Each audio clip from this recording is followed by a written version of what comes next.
There's also, I think these talks, are they streamed online? Great. Which means that people are tuning in. You can make sure I don't start too early, not too late. So we have another 20 seconds to go. 19, 18, 17, 16, 15. Thank you for smiling and laughing. Because when I first came in here, I looked at your faces, and not many of you were smiling. And honestly, that kind of worries me. Because, 8 o'clock now, I can start.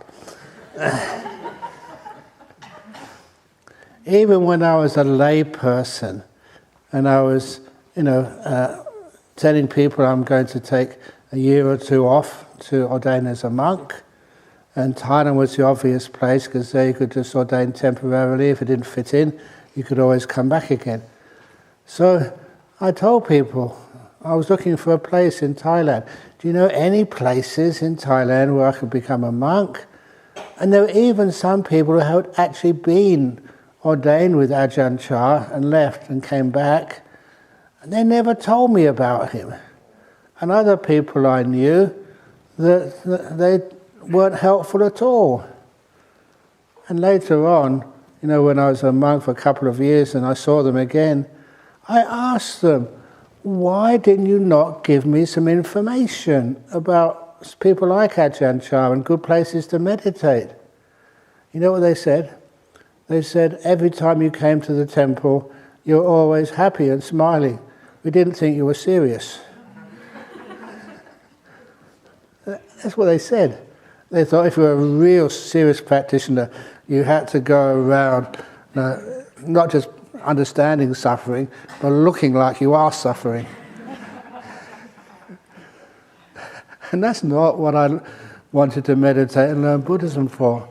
I wanted to have the end of suffering and to see what that kind of looked like.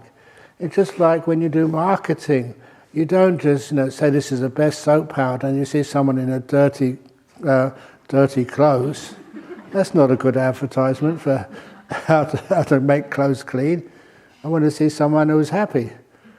And that was great to be able to see someone like an Ajahn Chah and just see that many times that people tried to test him out, but he was always at ease no matter whatever happened. And a good example of that is that once, that over the other side in Bodhinyana Monastery have a big bowl of what we call holy water. And I'm sure many of you have been soaked by me with that in the past. So what's that got to do with Buddhism? And I do that out of kind of also respect for Ajahn Chah, because once, I think you may understand that the Thai culture, that there's a lot of influence. The most powerful people over in Thailand are the generals, the military. So this one day, this military, I think it was a major general, came into Wat Pah Pong to see Ajahn Chah. And he always has his, the smaller fry, just ordinary generals and colonels and stuff. And he went right up to Ajahn Chah and said, I need a blessing. And Ajahn Chah said, what type of blessing? He said, the holy water. And Ajahn Chah said, we don't have any here. And the general, you don't refuse a general that easy. And the general said, no, I really need some. And Ajahn Chah looked at him and said, okay, come here. So just bend over. So he just bent with his hands up like this, bowing to Ajahn Chah. And Ajahn Chah did this. When he had enough saliva in his throat, he spat all over the major general's head. Now you may also know, if you know Asian culture, the heads are just very high. You're not supposed to do that to a general, to anybody actually. And then I thought that Ajahn Chah's gone too far. But then he made it worse. He got his hand and just rubbed it in.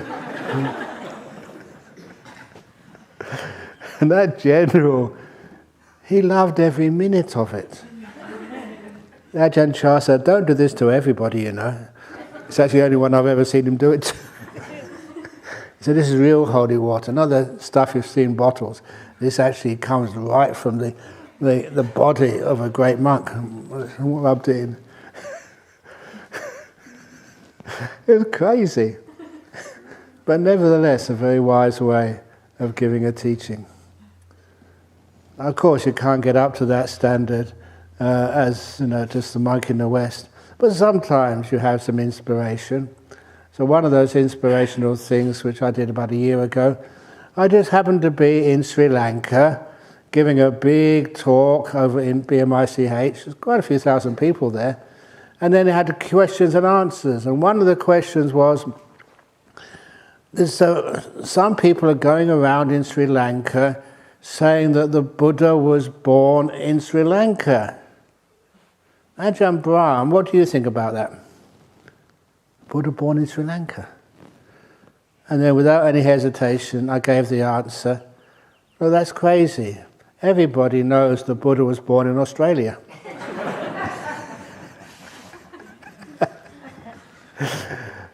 And it took a couple of minutes for the Venerable Dhamita, really good monk in Sri Lanka, to actually gather his restraint together, because he was laughing his head off. He never expected that answer. And then, why did I answer like that? Was the Buddha really born in Australia? No, I said, but a silly question always deserves a silly answer. And it made people laugh, and also they remembered that answer. So this is actually how you can use some happiness, even laughter, to actually to answer questions and to take you deeper into understanding the Dhamma. And even every now and again, if you look carefully, you can see some of these funny stories in the suttas. One of my favorite ones, it wasn't actually the Buddha, but it was one of the Buddha's chief disciples. He was a lay person called Chitta. And Chitta was famous. Actually, he was a general before he became a Buddhist. So he was very known as Chitta the general. And Chitta went off to see, close by, really quite weird how that happened. He went to see the leader of the Jain communities.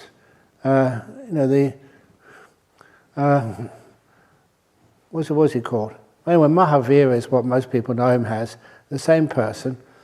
And the reason I tell this story, because it's funny, but it also has a very good teaching in there about the jhanas and about what happens in the jhanas and how the Buddha was a pioneer in that area. I know many people say, oh no, everybody knew about jhanas in those days. Did they? So anyway, he went to see Nigantanyataputta, I think I got his name right, or Mahavira. That's why I called him Mahavira. It's easy to say and easy to remember. And they were having a discussion about whether it is possible actually to stop thinking. In other words, to be still, to be peaceful. And then Mahavira saw this General Chitta coming and said, well, he's a close disciple of the Buddha, let's ask him. And so Mahavira asked Chitta the householder, the general, and asked him, do you believe that's possible, that you can stop all thinking and be perfectly still? And Chitta replied, I don't believe that at all. And Mahavira would say, see, even this famous, well-known, well-respected disciple of the Buddha doesn't think it's possible. And Mahavira, the leader of the Jains, said, it's like trying to think that you can put your fist in the middle of the Ganges River and stop the stream. I said, Mahavira, it's impossible. And see, even Chitta the householder said this too. And Chitta said, look, I never said it's impossible. I said, I don't believe it. Because I know it's true. There's a difference between belief and knowledge. Because Chitta could achieve those jhanas. And Mahavira said, these followers of the Buddha, they're very sneaky and hard to have a conversation with. he totally tricked Mahavira. But it wasn't just a funny story, it was also to know that even the leader of the biggest religious community, probably at that time, certainly just, if you like, the main opposition to the Buddha's teachings, even they didn't realize it was possible. That you to stop thinking and be so still and peaceful. To stop what we call the vitaka vichara and be still. That's how much it was not known at that time. And the reason why the Buddha propounded it, and monks like me keep on talking about it, is because it's an essential part of the Eightfold Path. How many factors of the Eightfold Path do you need to become fully enlightened? Just 1? 2? 6.5? Isn't there any exemptions? Can you get away with 7? Has to be all 8. Ezo wamago nati anya dasanasa visuddhya. I think that's 372, or I sometimes get the number wrong, of the Dhammapada. It literally means, and you can check it out for yourself, this the only path, there is no other, for the purity of insight. The Eightfold Path. And that's consistent throughout the whole of the sutras. You keep reading it and reading and reading it, and reading it and reading and reading it, and soon it's repeated so many times, it's quite obvious, the Eightfold Path is necessary. Why? First of all, the right view. One of the reasons why the Samaditi, the right view, that's a good translation, that is important, because one of the most essential parts of that right view is the idea of no self, which includes no will. I love this area of no will. You know, recently, just after the Katina ceremony, I went over, just after the end of the rains, before the Katina ceremony, I went over to Singapore just for a one-night stand, just one talk. But it was an important talk, and I met some of the people I haven't seen for years. One of the people I saw over there was this a lawyer, very good lawyer, Sun Han. And he used to be the president of the Buddhist Fellowship. He used to invite me many years ago. I haven't seen him for years. The last time I saw him, you know, he was a president of the Buddhist Fellowship in Singapore, so he'd take me here, take me there, the main driver. And one day he was taking me for a talk, and he said, you know, I've heard all these 2 bad bricks stories and opening the door of your heart. Can you give a deeper talk tonight? And I'm always very happy to oblige. So I gave him a deep talk, and mostly about, you know, what this will you think is yours is all about. It's totally conditioned. What you think you decide. How many of you decided to come here to Jhana Grove for this retreat? None of you. You had no choice. You think you had. That's what it appears like. But causes and conditions all came together. And that's why you're here. Many people wanted to come, but they couldn't get a place. But those of you who tried to come, why? Do you really believe that that was you choosing? Okay, I started this. I'm going to give some more information about this.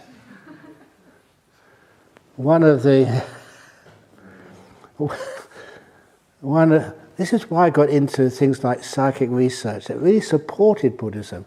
Because one of the things we did know was hypnosis. Have you ever been hypnotized before? I know a few people put their hands up. Other people you have been, but you didn't realize it.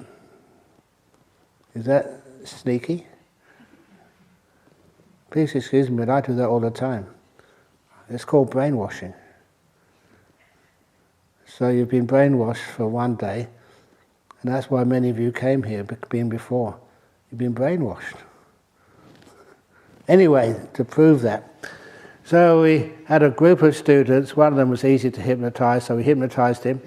And under hypnosis, made him do a few silly things, but one of the things the hypnotist asked him to do, he said, after I take you out of hypnosis, when I touch my right earlobe, no matter what's going on, you will stand up and you will sing the British national anthem from beginning to end in a loud voice. Now this was like the 60s, 70s. Now no one would ever do that. I always remember my own father, whenever the British national anthem was about to come on, in the cinema, the movies always finished with the British national anthem. He'd make sure he left us beforehand. And a lot of other people did the same. So Britain was not a patriotic country at that time. And neither were the students. So anyway, they took him out of hypnosis, and then he went back to his seat and other things went on. And eventually, we were all waiting for this, I was certainly, the hypnotist touched his right earlobe.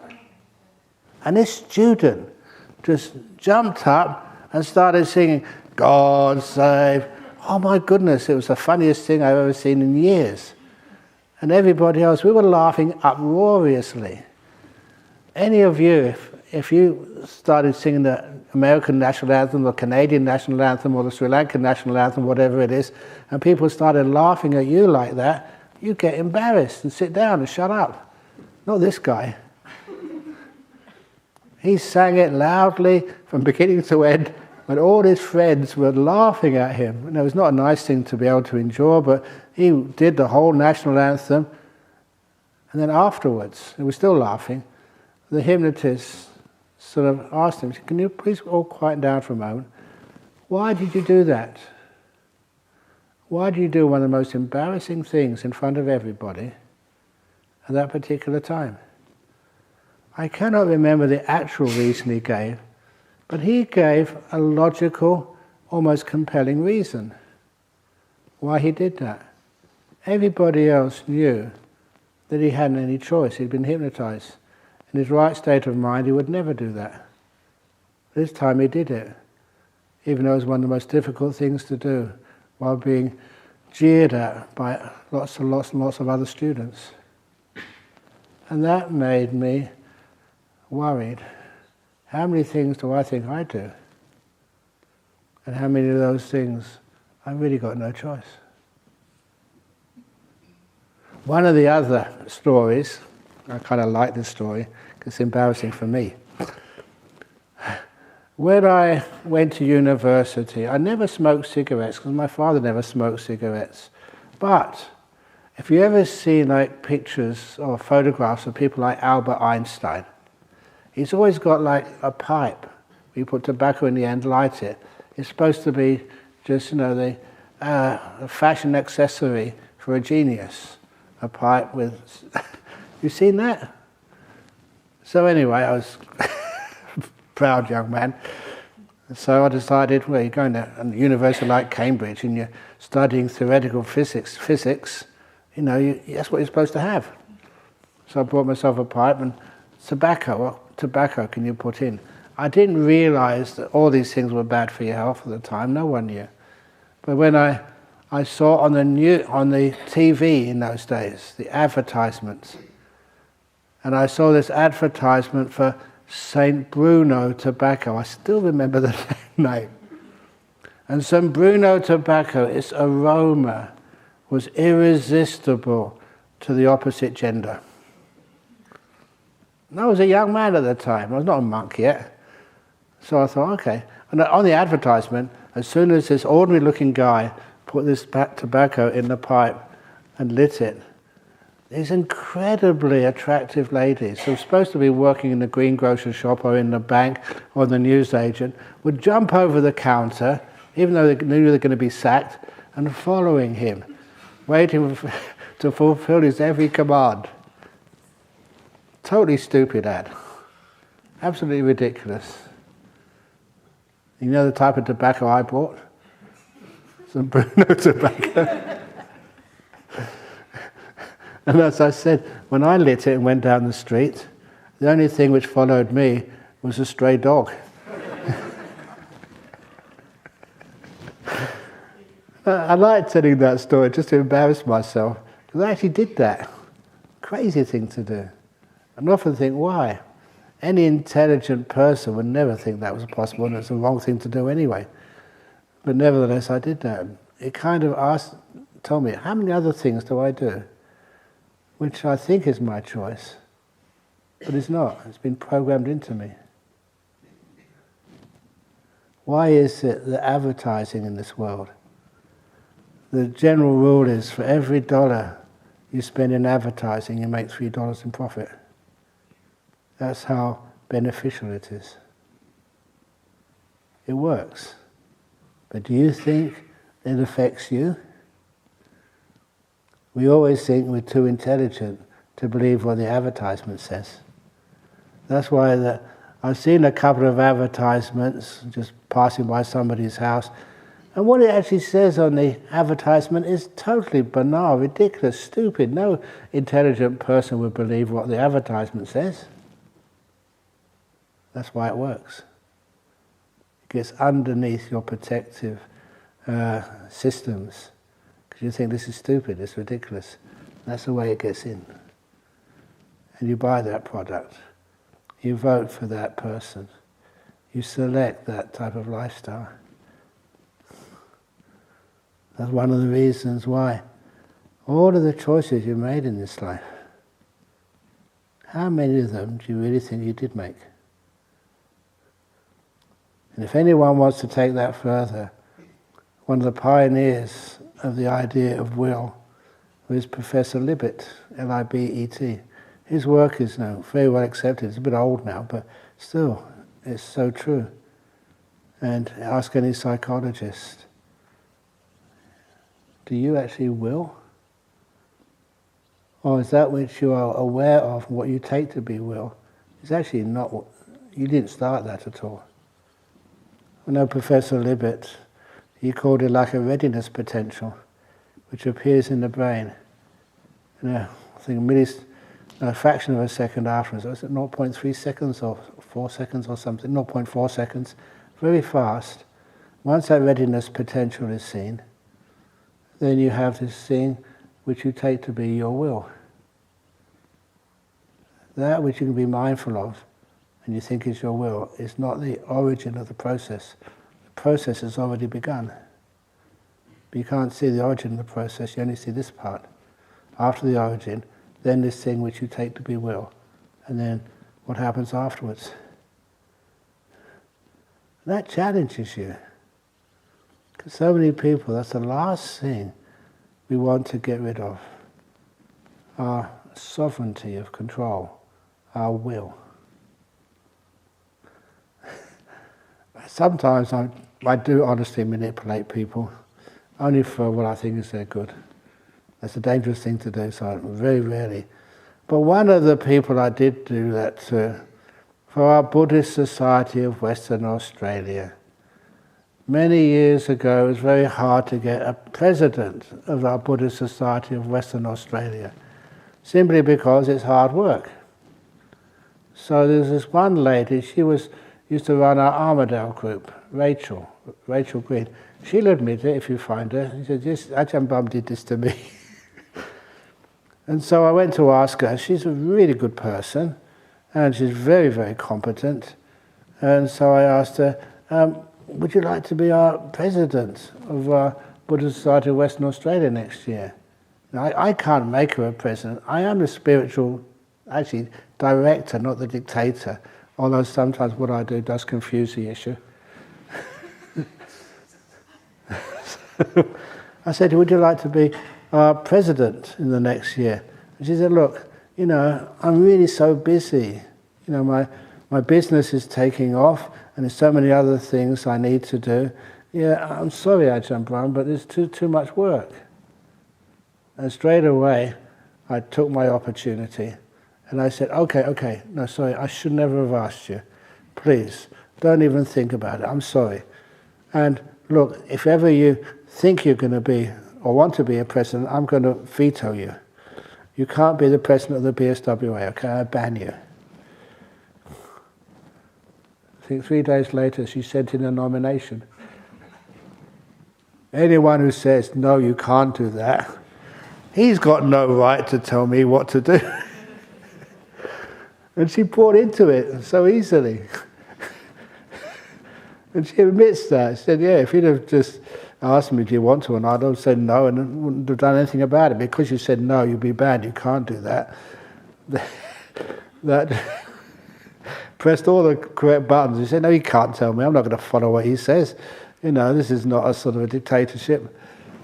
So she did it. She was a very good president for a couple of years. So that's actually how to get someone to do the job. Ronnie, would you like to be the president? In the back.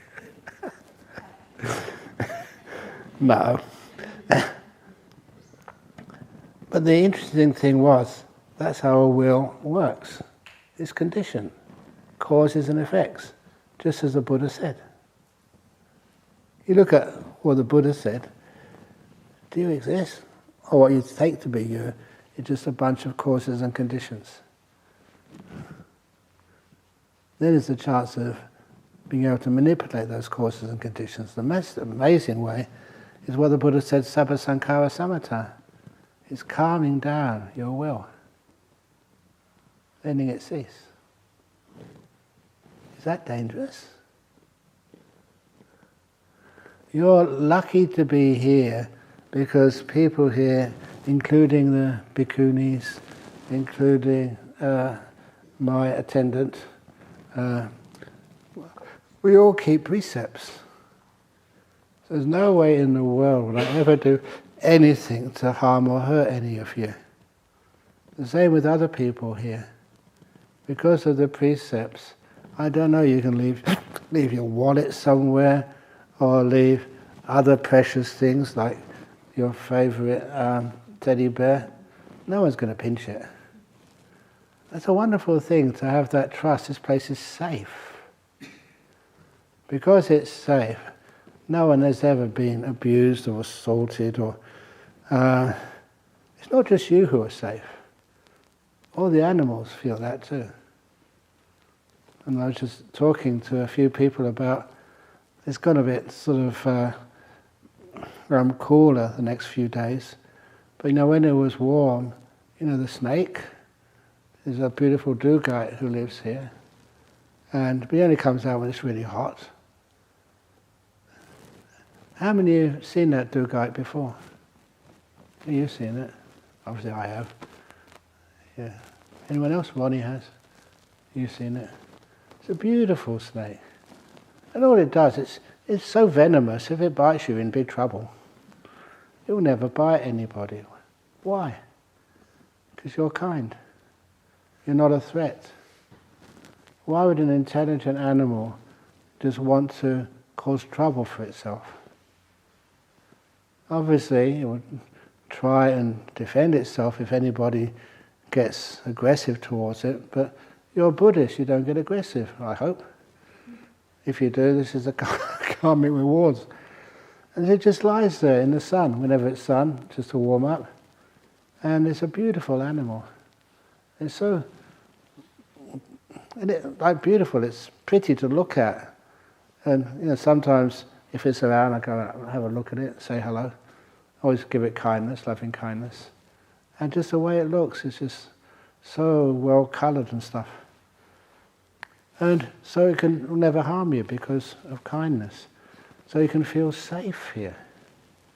And when you feel safe, that also means that you don't have to exert your will. You don't have to figure out ways to remain safe. You can relax. What does relaxing mean? You always hear that saying, that I first said this when I went to the DMZ, demilitarized zone between the North and South Koreas. So part of the Buddhist group, which I support over there, they were saying they still have a lot of pain inside of themselves because the South Koreans, they got relations, aunties, grandmas and things, still alive, but not for that much longer. In the north, they can't go and see them. So we did a little ceremony, meditation and talks, and we had permission from the government in South Korea to go inside the DMZ, the demilitarized zone, just to walk next to the fence, not really go right inside and try and cross over, but inside the fence for about 2 or 3 hours. And you can actually see all of the South Koreans just looking, just only a few kilometers across the DMZ, and that's where many of their loved ones were. So it's very emotional for them. And I remember doing that, and sometimes people think I'm not fit. I was the only senior monk who volunteered to walk inside the DMZ. And some of the other monks, even Ajahn Brahm was there. His doctor said, no, it's too far. So I walked the whole distance. You know, one of the things I noticed there, even the other monks said, look at your size, Ajahn Brahm, you shouldn't do this. Are you getting tired? Shall we give you a lift? I said, no. Of course I did get tired. But you know, please try this. When you got tired, I thought, no, I'm going to continue on, but I'm going to walk faster, not slower. That was kind of my trick. My mind is strong, much stronger than the body. So I picked up speed. And I heard there's a couple of young monks behind me struggling to keep up. And they started saying, this is Kung Fu monk. I kind of like that nickname, Kung Fu monk. But I know that's actually how my body works. So it's really healthy. But anyway, in the end, I was only there for a couple of days, and I had to leave from there to get to Incheon, to get to the airport to come back to Perth. And they said, can you just say a couple of words, just so we can remember you by, like a parting statement. And my parting statement was, I'm going to teach you some English, Buddhist English. Relax. I just didn't say I wanted them to remember it. So I said, each one of you, say that. Relax. So I think there's about 6,000 there. They all shouted out back at me, relax. And then to the max. And then they shouted back after me, to the max. So you can remember me by that little slogan, relax, to the max. And that's just not a slogan, that's not a joke. That's incredibly powerful meditation. You write a slogan, or whatever you wish to call it. Are you relaxed? Even if you're sitting up straight, is your body tight, or is it relaxed? Your mind. Yeah, you can watch the breath go in and out, watching the breath go in and out, but I'm not relaxed. I can't maintain it that long. When you put the cup down, it doesn't take any effort at all. That cup has been down there ever since this morning when I last had a sip of water when I first came in this morning. That's how relaxing to the max can take you into some of the deepest of meditations. That's why I said that. So being able to relax to the max, it doesn't matter what your posture is. That's one of the other things I found out from years and years of practice. I first started meditating in 1970, 69, 54 years. Lots of experiences under my belt, great teachers to discuss them with. One of the things which you found out over all those years, yes, you can watch something just for a couple of minutes without losing your focus on it. That is called concentration. But you can't maintain that. It's not relaxed. You're inwardly tight. And that's one of the reasons why, the first time I went overseas from here, I think was to Malaysia, and I was kind of dumbfounded. People were asking me, how can we solve the problem of meditation headache? Meditation headache? I've never heard that before. I've never seen that in the sutras or in the Vinaya. You do meditation and then headaches disappear. It never causes headaches, but apparently in Malaysia it was causing them headaches. So what on earth are you doing? And they said, doing breath meditation as you were taught. And watch the breath at the tip of the nose. I thought, oh my goodness. That's not breath meditation, that's called nose meditation. The Buddha never taught nose meditation. And so I described the mistake they were doing and why it was giving them a headache. And in order for you to see this explanation, I'll take my spectacles off and I will meditate by watching the breath at the tip of my nose with my eyes open. Have a look and see what my eyeballs do. I'm watching the tip of my nose and the breath come in and out. See how strained my eyes are? Even if you've got your eyelids closed, what your brain looks at, your eyes tend to look at as well. And if you have your eyes just focused down here for about 5 minutes, you'll get what the Malaysians call samadhi headache. Headache is a physical cause, and physical problem has a physical cause. That's one of the reasons why, please, don't deliberately watch the tip of your nose. Instead, put my glasses on now, I taught these meditators, look, just stop looking at the tip of your nose. Just close your eyes and just watch 3 in-breath, out-breath, in-breath, out-breath, in-breath, out-breath. Kids can do that. You know, you've got a son or a daughter at home, you ask them, that's what they do. Not a problem. So you can do that very easily. Does that cause you a headache? Then I asked them, how did you know your breath was going in and breath was going out? Of course you know. They couldn't explain how they knew, but they knew. It was a feeling somewhere in the nose or in the lungs or somewhere, just enough to know the breath was going in or the breath was going out. When you force it, that is when the headache starts coming. That is when the tightness and the tension occur. You're not relaxing to the max. You cannot maintain it for very long. It will always have some physical unpleasantness with it.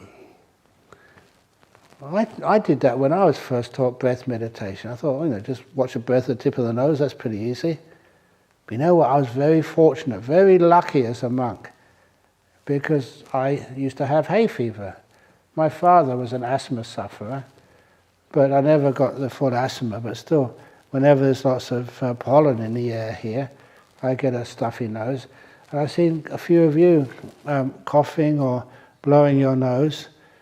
That's probably what it is here, because outside, all the farmers in this area are making their hay now. There's a lot of pollen in the air.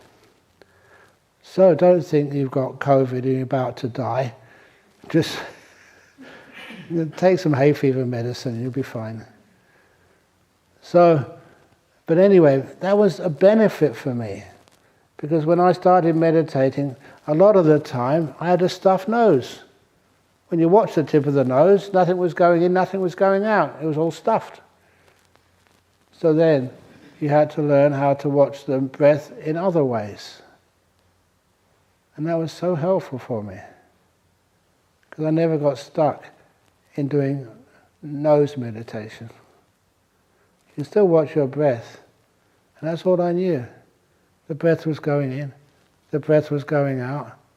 I didn't know where. You didn't need to.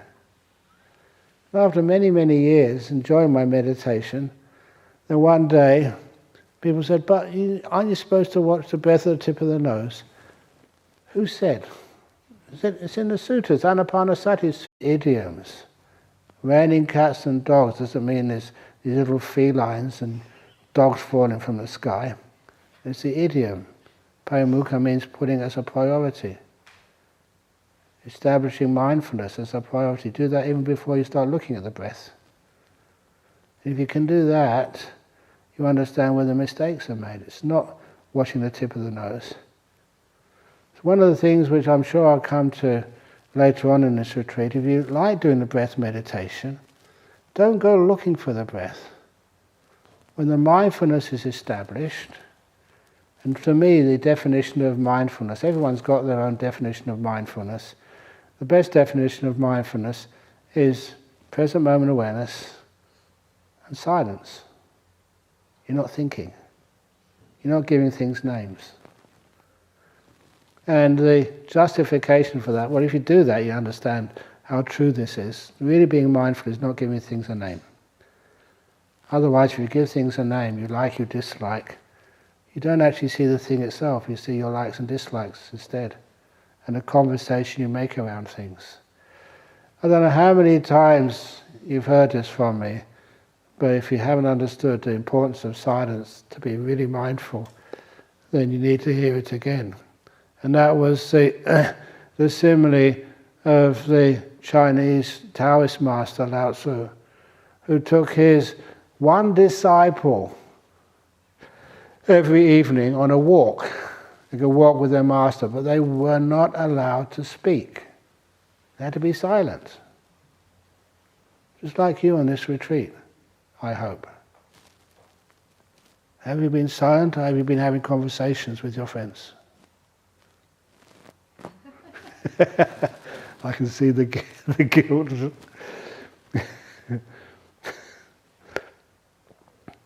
What was that one story of the Christian monk who went to one of these monasteries? They were really strict. They took these rules so seriously.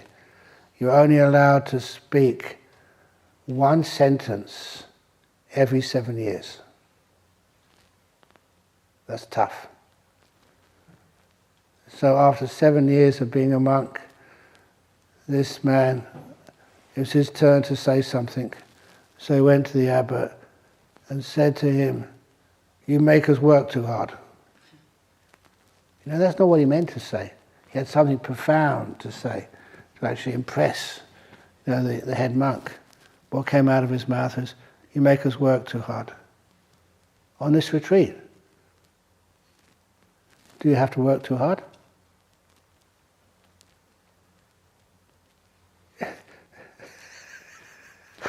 Sometimes you may say no, but sometimes people say, it's really hard to get in these retreats. Is that all I'm supposed to do, just to chop vegetables all day? I want to get into deep meditation. So he said, "You make us work too hard." The abbot was allowed to say more, so he said, "Okay, come back in another 7 years." And so after another 7 years, the monk was actually more relaxed this time. So what he said, again, it wasn't what he intended, what he planned to say. What came out was, "The food here is disgusting." Is that what you've been thinking? So, anyway, that's because you're very lucky to have great cooks here. And the next thing, after 21 years, only the third time he'd spoken anything. And this time he said exactly what he meant to say. He went into the abbot's office and said, "I can't stand this place any longer, I'm leaving." And the abbot replied, "Very good, you've done nothing but complain ever since you came here."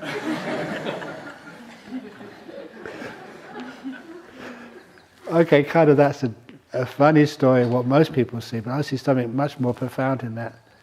The abbot was perfectly correct. That's what he was thinking all the time. You're thinking, "Oh, we have to work too hard." We shouldn't have to work too hard. Again, to impress that story, there was one of the people who kind of sponsored this place. He's a big building development contractor. I don't think he would mind me telling you. That was like the owner of Finbar, John Chan, good disciple. But he built this place, and so, yeah, come on a retreat. We'd never done much meditation before, and our mistake was we gave him the chores. He was in charge of cleaning the men's toilet. And he came up to me after a couple of days and said, "What am I supposed to do? I've never cleaned a toilet in my life." It always has like servants and maids to do that sort of stuff. I couldn't believe there was a guy, okay, he was wealthy, but a guy who never cleaned a toilet before. So anyway, he left the day after. He didn't kind of fit in. I tried to keep him here. He said, "You don't have to wash toilets," but the damage had already been done. So anyhow, we work too hard, because that's what this monk was thinking all the time. He's not always projecting on the outside, not always trying to show other people he was a happy, good monk. It's just what was really going on inside. The food's terrible, work too hard. Is your food really terrible here? You sure? How long have you been here? You run out of the good food soon. That's just to get you here in the beginning. Sometimes you do have good food, but then sometimes, as a monk, sometimes it all gets mixed up. That happens very often when you eat out of a bowl. You know, the bottom of the bowl is very slippery and it's like curved. So you may actually put the food in the right place when you put it in. But then I give it to one of the monks it's a tradition, they carry up the bowl of the senior monk. And when they carry it up, of course it gets jostled. And sometimes, that's not where I put the strawberry ice cream. And I found it on top of the spaghetti bolognese. That actually happened. Have you ever eaten spaghetti bolognese with a scoop of strawberry ice cream on top? It's already, because the spaghetti is warm, ice cream is cold, it's already melted into spaghetti before you can eat it. That happens. But anyway, instead of saying what you wanted to say, he said what he was thinking all that time. For 21 years. And those thoughts dominated what you planned to say, what you decide to say. Your will doesn't have that much force. Other things also come in. And so Lao Tzu went with a walk with this student. They came to a ridge in the mountains, and there was this gorgeous sunset, an exceptional, and the beauty of the reds and the oranges and the crimson streaking over the horizon. And this little student couldn't help himself. Wow, what a beautiful sunset. And at that, Lao Tzu turned around and walked back to his monastery and said, as soon as the teacher could speak, the teacher kept his own rules, and said that student is no longer allowed to go on a walk with me ever again for life. That's a bit mean, a bit sort of overreactive, isn't it? He only just said, what a beautiful sunset, what's wrong with that? And that's where the message was made. When he said, what a beautiful sunset, he was not mindful of the sunset anymore. He was just mindful of the words. And to me that was just, wow. I got that, the difference between describing something which you're experiencing in your brain with words and actually seeing it. If you're going to be mindful, really mindful, put the words away. You can use those later on. When it's actually happening, be silent. You can feel, you can know. And that silence is way more precise and profound than any thoughts can ever describe. That's why my definition of mindfulness is, in this moment, what's happening now, and being silent. not adding with your views and interpretations. It's also the case that if you do start speaking to yourself, you also you filter what you're aware of. There's no such thing as bare awareness when there's thoughts happening. You've already selected what you want to see, what you want to hear, and what you don't want to hear. I think every psychologist knows that. If, for an example, if an alien, let's make it just more easy to understand. If in a couple of days the Democrats won the US election, I know one person would not be able to be aware of that. They couldn't see it. They say, no, it was stolen from me. You know what I'm talking about, don't you? So it doesn't matter what the truth is. What we're aware of is what we want the truth to be. Another example, even closer to home. Why is it the young boys and girls, why is it they fall in love in romantic places? What's a romantic place? Like a nightclub, like a dinner in the evening by candlelight. Isn't that romantic? Or like a walk by the river under the moonlight. What do those three things have in common? They're all dark. You can't see who you're really falling in love with. Your fantasies and wishes take precedence. It's true, you know. I know that many people don't like to admit that. You see, you're seeing what you want to see, not what is real. That's what the words actually, they distort the image to live up to your expectations. That's one of the reasons why real mindfulness is being still. No thoughts. In this moment. Then you can really start to see things. So, you never get sort of samadhi headache if you practice that type of mindfulness. You're not forcing anything. It doesn't make any sense. And number two, your mindfulness has the chance to reveal things you've never seen before.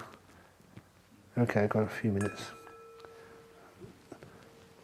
I love doing this simile because some years ago, one of the gigs which I did, trying to use modern parlance, was to give the keynote speech at the World Computer Conference.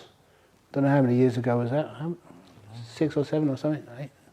But anyway, at the World Computer Conference in South Korea, in Daejeon, that's supposed to be the IT capital, and had all these really executives and leaders of research in computing. And I know the one person I talked with there, he was the head of IT security for the European Union. So this was really a sort of a high-profile conference. And they wanted me to give the keynote speech. And of course, many people asked me, what the hell are you doing here? You're a monk. What do you know about computers? I said, nothing. Well, why are you here? And one of the things which I said, that actually to get more insight, understandings, it's nice to be and to have innovation. It's nice to get different things you haven't heard before and combine them together and see what happens. And the usual simile I give is the simile of the ice cream cone. You know an ice cream cone? An ice cream, like cone of whatever it is, and ice cream on top. And that's really popular.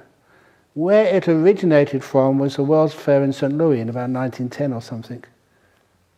And the reason why it originated there is because, you have these world fairs, you have to have food there. So I had all these stalls, selling different products.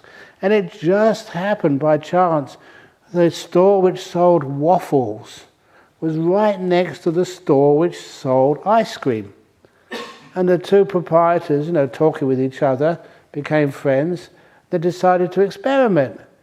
Let's have a waffle with ice cream. They folded the waffle up so it was a cone and put a scoop of ice cream on top. And that's where ice cream cones came from.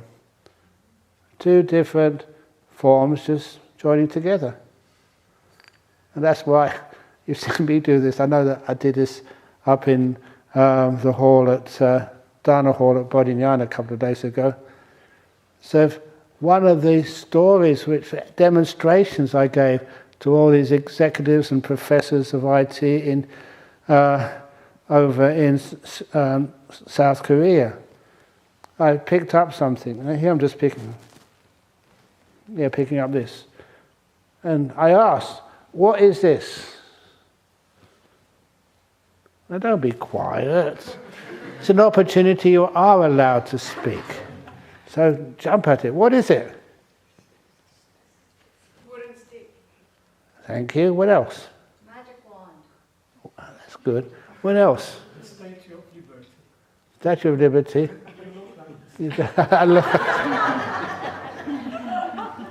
Excellent.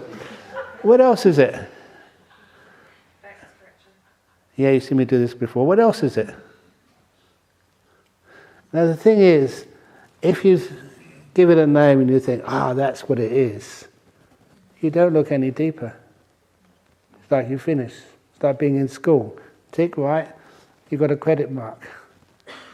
But real life, the longer you look, the more you see, the more you understand. And so this is actually where insight comes from. If you think, that's anicca, that's dukkha, that's not enough. Look deeper. And keep on looking. The longer you look, the more you see. Until you can't give it a name anymore. You run out of names. And that's usually where you can start to see. See different things. You see experiences, descriptions which you've never seen before. You're not getting the old insights which you've heard so many times, but new ones. You know what, the other thing, no one's actually mentioned this yet. This is also what you can use to hit the bell. That was the obvious one, wasn't it? But not one of you said that. But it's much more than that, it's all these things. That's one of the reasons why, for innovation, you don't need to think anew. You need to stop thinking and see deeper. That's what mindfulness does. And my goodness, it's almost 9 o'clock, but I'll just go on a little bit longer. One of the things which you see in meditation, I hope every one of you experiences this, and that is just when your mind becomes so still and powerful. Because you're not working it, the energy builds and builds and builds. And it's like you've got an old flashlight, with batteries which are almost dead. You really charge it up, but you really fully charge it up, and you supercharge it up. That's what your mind is like. You just go outside and see the first blade of grass on the lawn. You just look at it, and it's absolutely gorgeous. The most beautiful blade of grass you've ever seen in your life. You've just been walking past it for such a long time. And sometimes you see monks just standing still, just watching. See nuns just seeing a small wildflower, not even moving, because they still haven't finished looking at it for an hour. I love actually not just saying personal experiences, but how this is found in great poems like William Blake, to see a world in a grain of sand, a tiny grain of sand. See a heaven in a wildflower. Hold infinity in the palm of your hand, and eternity in an hour. When I first read that, it's part of a huge poem, but when I first saw that, I thought, wow, there's something which is about mindfulness and wisdom and how the two come together. No one would ever expect, just in a grain of sand, to be a whole world there. If you put it under a microscope, maybe you can see what they're talking about, but you don't need a microscope, you just need a mind which is mindful and still. So you can just stay there, and just how much you see. And a wild flower can be the most gorgeous thing you've ever seen. Infinity in the palm of your hand. That's pretty cool. And eternity in an hour, which is the length of one of my Dhamma talks. So I'm sure some of you it's an eternity. So anyway, I'll say more about that later on. But this is just to get you inspired. Give you a few little tips. So you should practice today. If you feel really tired, you can always go and take a rest any time. Your main teacher, when I'm not talking, is these little teddy bears or little doggies. Learn from them how to be still and how to be kind. Do they threaten you? The teddy bears? Learn how to be with that which is not threatening, which is soft and safe and pleasant to be with. And that will take you into the deepest of meditations. Sadhu, sadhu, sadhu.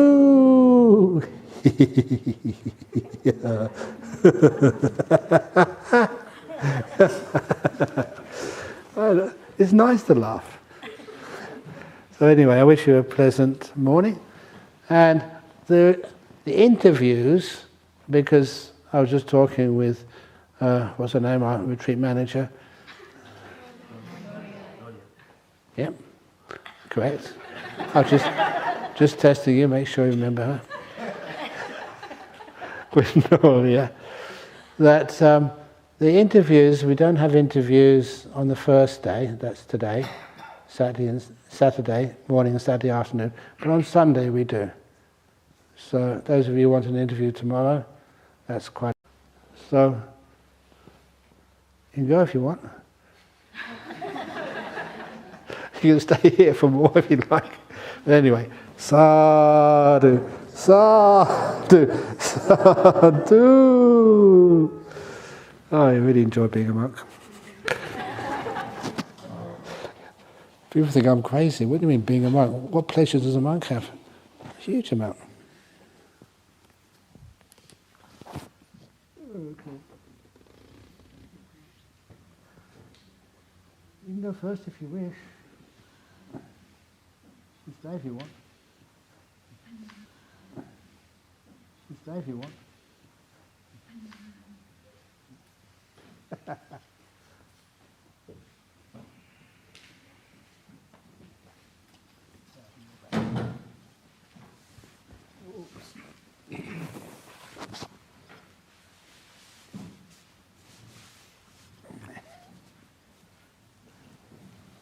Thinking back to putting me on. Okay. Probably ask. And they can ask him. No, I'll ask him. I'll ask him. Yeah, I'll ask. Yeah. She's been with me. 10 seconds. 10 minutes. 10 minutes. 10 a.m.